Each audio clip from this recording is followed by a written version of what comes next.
Hello everyone, welcome back to my channel. I hope you're doing good. Okay, so in this short video I'm going to show you how I removed stones and beads from the lace that I'm currently working on. Okay, I actually have a project at hand. Okay, and the lace has a lot of stones and beads. Okay, so I'm going to show you how to remove it. Okay, so first of all guys, I am using a steam iron. Okay, so what I'm going to do is to iron that part. Okay, I'm going to transfer as much steam as I can, all right, to that part where there is stone. Okay, so this is my first attempt. Okay, you can see that I'm still struggling with it. All right, so now I'm going to go back to transfer as much steam as I can. Okay, and then I'm going to start using my nails to remove it. Okay, you see how easy it is coming off easily and it is not tearing the lace. All right, okay, so don't force it guys.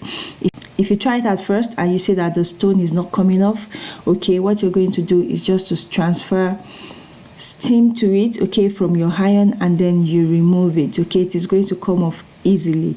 All right.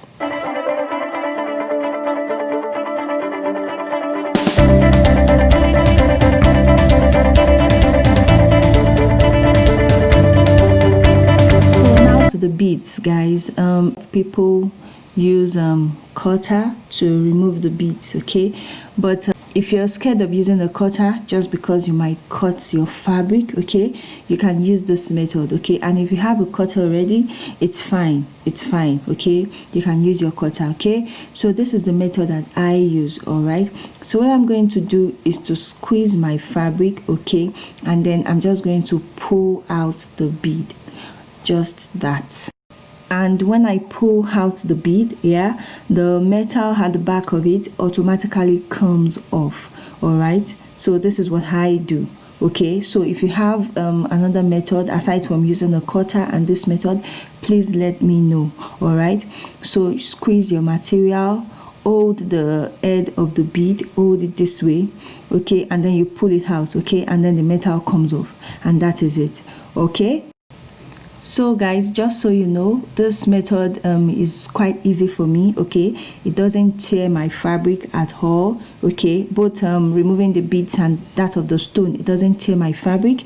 Okay, and one other thing is that I try to do this before I start to sew. Okay, I wouldn't want a situation where I have to stop sewing because I have to remove a bead or a stone in my way. All right. Yeah, thank you guys for watching this tutorial. Okay, please like, share, and also comment. Okay, see you in my next video. Bye.